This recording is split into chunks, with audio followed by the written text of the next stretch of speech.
সম্মান বাড়বে কার কাছে? বেলাল, বেলাল রাদিয়াল্লাহু তাআলা আনহু আপনারা শুনেছেন কালো ছিল, টুটগুলা মোটা মোটা ছিল, শরীরের তেমন সুশ্রী ছিল না তার শরীরটা, কিন্তু ঈমানটা বড় ভালো ছিল। সুবহানাল্লাহ বলেন।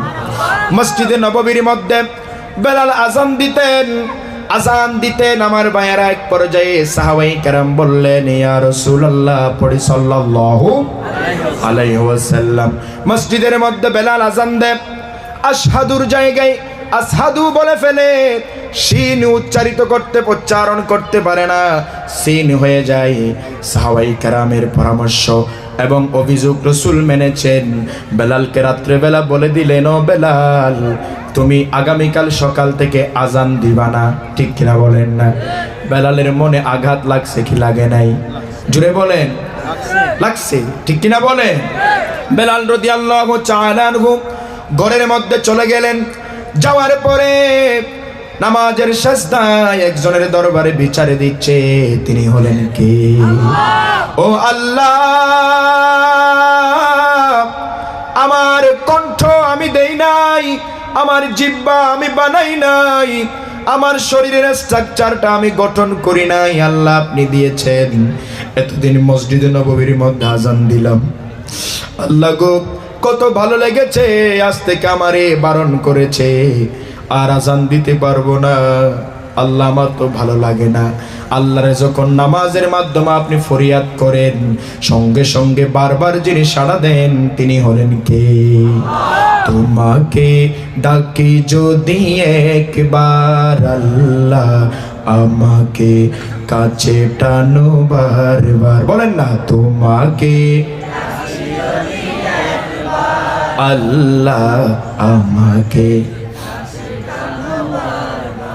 যদি পথ ভুলে যাই আমাকে দিও ঠাই, যদি পথ ভুলে যাই দিও দিশা, এইটুকু আবেদার আল্লাহ, আমাকে কাছে টানো বারবার। আমিন বলে। বেলালের ডাক শুনে ফেলেছেন কে? আল্লাহ শুনেছেন। পরের দিন সকালবেলা সুললিত কণ্ঠে মধুর আওয়াজে আজান দেওয়া হলো। আল্লাহ তাআলা রাতকে বলে দিলেন, ও রাত, তুমি আর সকাল হইও না, তুমি লম্বা হয়ে যাও। সুবহানাল্লাহ বলে। আমার বেলাল আজান দিতে পারে নাই, আমারে ফরিয়াদ করেছে। আমার ওয়াদা হলো, উদউনি আস্তাজিব লাকুম। আমার বান্দা যখন ইখলাস নিয়ে, কনফিডেন্স নিয়ে, আত্মবিশ্বাস নিয়ে আমারে ডাকবে, ওয়া মাইয়া তাওয়াক্কাল আলাল্লাহি ফাহুয়া হাসবু, আমি আল্লাহ তার জন্য যথেষ্ট হয়ে যাব, এবং তার ডাকের মধ্যে আমি আল্লাহ সাড়া দিয়ে দিব। সাড়া দিলেন কে? আল্লাহ। পরের দিন সকালবেলা আজান হয়েছে, আর সূর্য ওঠে না, সকাল হয় না। জিবরিল আমিন চলে এসেছেন। ইয়া রাসূলুল্লাহ, পড়ি সাল্লাল্লাহু আলাইহি ওয়াসাল্লাম। কি হয়েছে? আজকে কি আজান হবে না? রাসূল বলেছেন, ও জিবরাইল, আজকে প্রতিদিনের চাইতে ভালো কণ্ঠে আজান হয়েছে। জিবরাইল বলেছে, ইয়া রাসূলুল্লাহ, আপনি কি বলেন? প্রতিদিন বেলাল আজান দিত বাইতুল মামুরে। বেলালের আজান শুনে ফেরেশতারা নামাজ দাঁড়িয়ে যেত, আল্লাহর আরশ পর্যন্ত খুশি হয়ে যেত। আজকে কি বেলাল আজান দেয় নাই?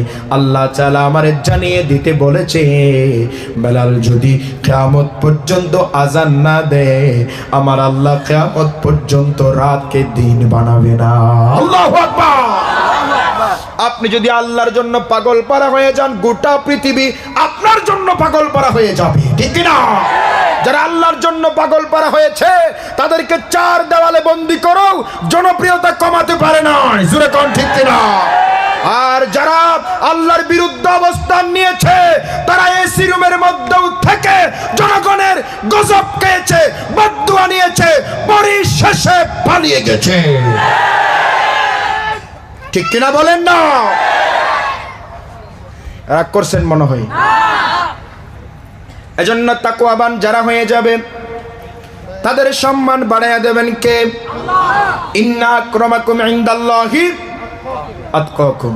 এজন্য মুত্তাকি আমরা হতে চাই কি চাই না? ভয় করব কারে? আল্লাহরে। 4 নাম্বার লাভ আমার মা বোনের